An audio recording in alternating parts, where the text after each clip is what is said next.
I think the saddest aspect of what we've learned about the Latino, the Muslim vote, just other minorities in general, is that they felt like this was a way for them to protest.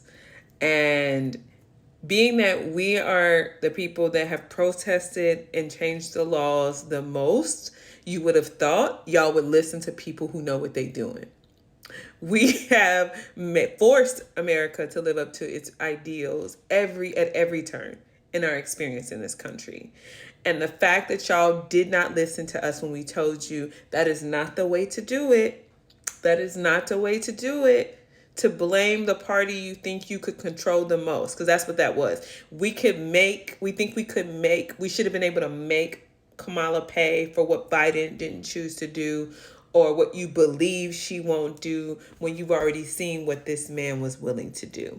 Muslims, Muslim ban, y'all don't recall that. The ICE deportations, y'all don't recall none of that.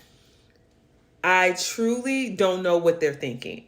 And I don't care at this point now, because it's going to happen to you. And I saw a black woman, I don't remember her name, but she said something so eloquent. She was talking to her daughter about how this is not our lesson to learn. And I think this is such a good take for black women and black people to, one, acknowledge, highlight that we showed up. We showed up for democracy. We showed up for what we said this country was supposed to be about, rule of law. We showed up for a prosecutor, not a felon.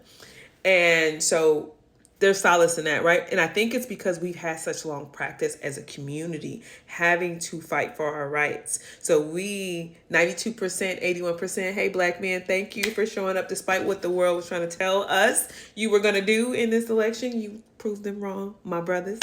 I love y'all for that.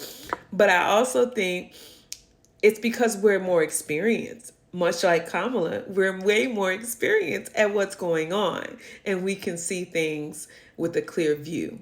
And I think the Bible is right. You know, you got to take the speck out of your own eye. So I can't wait for all the biblical revelation of everything that's going to happen, because it's going to hit their door. And I think as black people, we know we're not untouchable because we live here, and we were trying to avoid the worst. But it's really coming for them. We know our history. We know we can't trust y'all to tell us the truth. We have a knowing, and the difference between knowing something and like hoping something is true, right? So like, I know I'm a woman. I know I am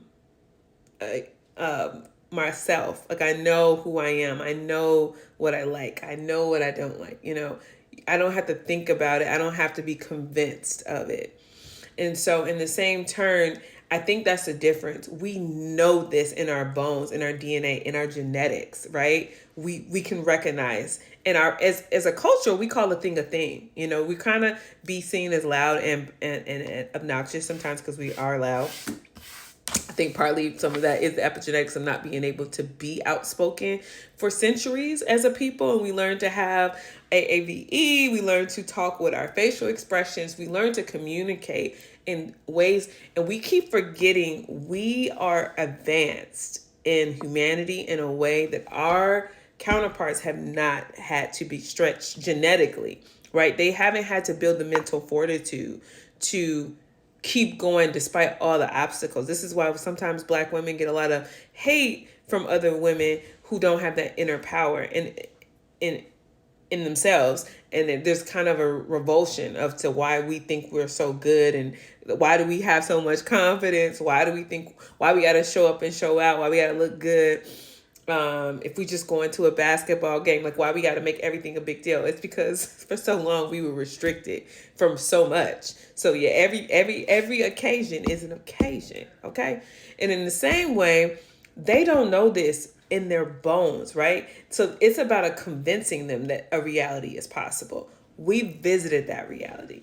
Our ancestry knows that reality, and because of that, you can't look us in the face and tell us, you can't piss on us and tell us it's raining.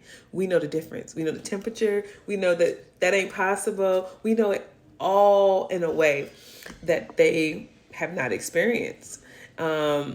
and they requested to experience. And I'm hopeful because I did see a young man from Poland talking about how Poland went through this in the past, and it took them going through it. It took them voting in a completely right-wing party to understand as a people what that really meant for them as a society.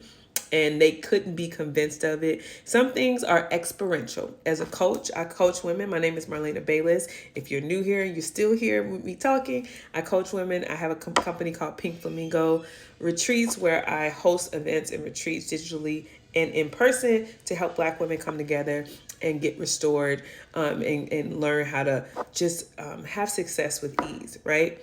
That's what I do. And so because of that, it's an experiential situation. You have to be there to really be transformed, to have things awaken. You could do it in other ways. It's going to take longer, right? And in the same way, it's taking longer for these people to get it, because what my other minorities, white people, white women specifically, because white men know what they're doing because this positions them in power, so they know exactly what they're doing. It's the other folks who don't really get it. They haven't experienced enough of it, and they've experienced some things.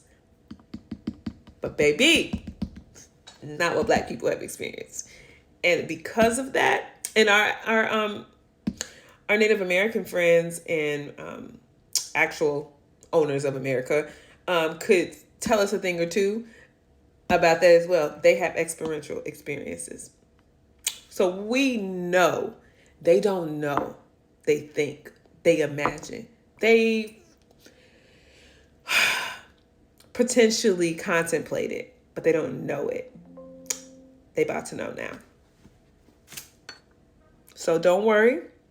Don't forget who you are. And as a Black woman, Black people, be excited. Celebrate that we came together, that we held our own, and that we are still who our ancestors were. We support one another. We willing to do hard things. We willing to call a thing a thing.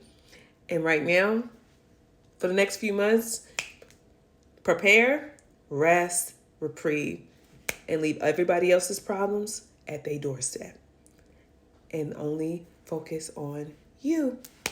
We gonna learn that from y'all. That's something we haven't experienced. They've experienced that individualism in a way that we never had an opportunity to really truly do that. We always try to grab and build community and outstretch our hands. We done. We're gonna take y'all advice. We're gonna look out for ourselves. So when they put that Muslim ban back on there, don't ask us to share, to care. I'm not worried about nobody else. I'm gonna scroll right past it. I'm ready. People talked about decentering men. I'm gonna decenter all y'all, because y'all don't get it. And then once you experience it, come back and report. Let us know how it went.